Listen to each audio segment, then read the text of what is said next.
हर साल की तरह इस साल भी हकीम अजमल ख़ान मेमोरियल सोसाइटी के ज़रिए एक अवार्ड फंक्शन किया जाता है। ख़ासतौर से यूनानी में जिन लोगों ने अच्छी कारकर्दगी की है, चाहे वो हकीम हों, तबीब हों या उसके अलावा दवासाज कंपनियां हों, उनको अवार्ड दे कर के उनकी खिदमात को सराहा जाता है। इस साल भी इस अवार्ड का ऐलान किया गया है। हमारे साथ इस सोसाइटी के ज़िम्मेदारान मौजूद हैं। क्या कहना चाहेंगे डॉक्टर साहब, किस तरह के किन किन लोगों को इस साल आपने ये फैसला किया है कि अवार्ड दिया जाए? देखिए, जो हमारी तबीब हैं, जो हमारे यूनानी तबीब हैं, उनकी जो कारकर्दगी है, उनके लिए, उनकी हिम्मत अफजाई, हौसला अफजाई के लिए हम इनामात तकसीम करते हैं। और ये इनामात पिछले 33 सालों से दिए जा रहे हैं।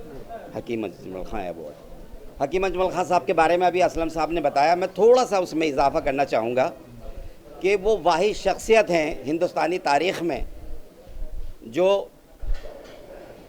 कांग्रेस के प्रेसिडेंट और हिंदू महासभा की एक बार उन्होंने सदारत की थी, और मुस्लिम लीग के वो सदर रह चुके हैं। शायद हिंदुस्तानी तारीख़ में ऐसी कोई शख्सियत नहीं है जो एक साथ 3 चीज़ों के वो सदर रह चुके हों। इससे बड़ा सेकुलर इंसान हमारे यहाँ कोई नहीं है। और आज उनकी हालत यह है कि आप उनकी कब्र तक नहीं पहुँचते। कुछ अजीब से सवालात कर रहे थे हमारे साथी। देखिए, किसी भी जगह जाने के लिए एक लीगल एक्शन बहुत ज़रूरी होता है, जिसमें सरकार की रजामंदी नहायत ज़रूरी है। आप अकेले कभी नहीं जा सकते, इसलिए नहायत ज़रूरी है कि उसके लिए एक लीगल एक्शन लिया जाए, और पुलिस की मदद से या जो भी ज़िम्मेदारान हैं उनके साथ हम लोग जा सकते हैं। तो ये बात बहुत ज़रूरी है कि वहाँ जाकर उसकी हिफाजत की जाए, वरना यू कांट एंटर, आप जा ही नहीं सकते।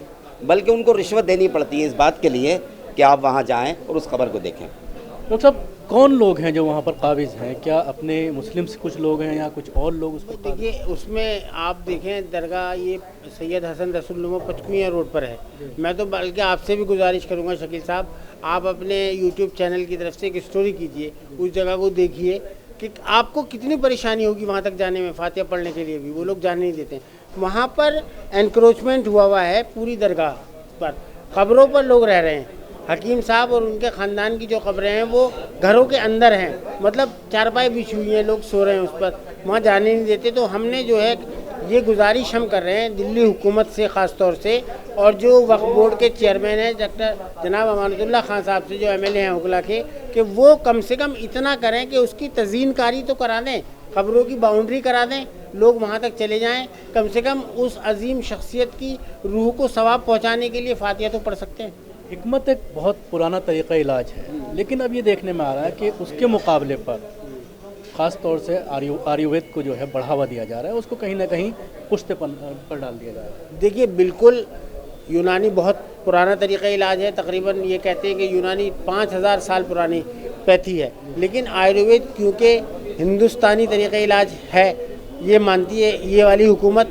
जबकि यूनानी भी हिंदुस्तानी तरीक़ा इलाज है, आयुर्वेद, यूनानी, होम्योपैथी सब माने जाते हैं, आयुष के अंदर आते हैं। लेकिन जब से हमारी ये हुकूमत आई है, आयुष मिनिस्ट्री तो इन्होंने अलग बनाई है, इसमें कोई शक नहीं है। लेकिन बस वही आपने जो सवाल किया कि आयुर्वेद को, योगा को ज़्यादा बढ़ावा दिया जा रहा है, यूनानी के साथ उतनी दिल से साथ नहीं है हुकूमत जितनी होनी चाहिए। एक बात आ रही है कि BOMS से पहले एक प्रेतिव हुआ करता था, उसमें ख़ासतौर से मदारिस के बच्चे या उर्दू के जानने वाले जो है वो उसके थ्रू जो है BOMS कर पाते थे, तो उसमें कुछ ना कुछ अड़चन अब आ रही है। देखिए, BOMS में तो ऐसा हुआ था कि प्रीतिप को काफ़ी साल पहले जब हम कॉलेज में पढ़ते थे तो उसको ख़त्म किया गया।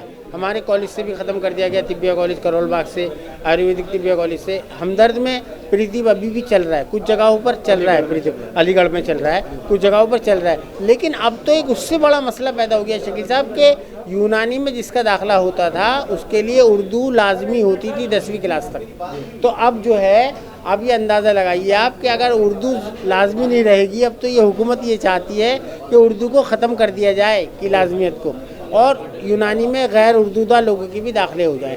तो क्या मानते हैं इसको? एक तरह से सरकार की तरफ से ये पूरी तरह से साजिश है उर्दू के ख़िलाफ़ या मुस्लिम बच्चों के ख़िलाफ़, और इसके ज़रिए कहीं ना कहीं उन लोगों को भी दाखिले की इजाज़त दी जा रही है जिनको उर्दू नहीं आती।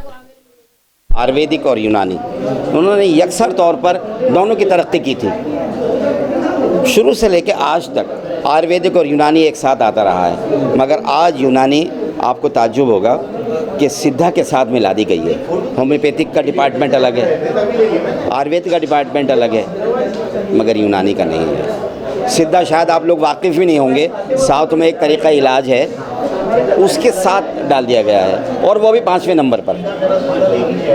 तो असलम साहब, किस तरह से इसके लिए आपकी सोसाइटी के ज़रिए एफर्ट की जाएगी कि उर्दू को उसका हक़ मिले और कहीं ना कहीं जो पहले से चला आ रहा है उसमें किसी तरह का इंटरफेरेंस? उर्दू के मसले पर हम बाकायदा आयुष सेक्रेटरी से मिले हैं, मीटिंग हुई है बाकायदा।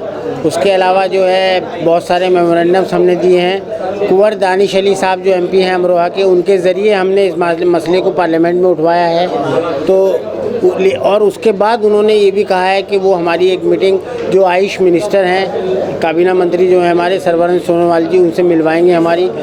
तो ये इंशाल्लाह हम कोशिश कर रहे हैं, वरना फिर आखिरी रास्ता तो अदालत का है। अगर अदालत इंसाफ दे दे तो बहुत अच्छा। शुक्रिया आप लोग के साथ बात करने के लिए। जिस तरह से आपने देखा कि जो जिम्मेदारान हैं सोसाइटी के, वो इस पूरे मामले को लेकर ख़ास तौर से जिस तरह से जिक्र किया कि हकीम अजमल ख़ां की जो मज़ार है उस पर जिस तरह से काबिज़ कब्ज़ा कर चुके हैं और फातिहा पढ़ने तक की इजाज़त नहीं दी जाती, और उसके साथ ही BMS में जो एक कंपलसरी सब्जेक्ट उर्दू हुआ करता था उसके साथ किस तरह से केंद्र सरकार के ज़रिए साजिश रची जा रही है। दिल्ली से कैमरा पर्सन नाजिम के साथ न्यूज़ मैक्स के लिए शकील अहमद।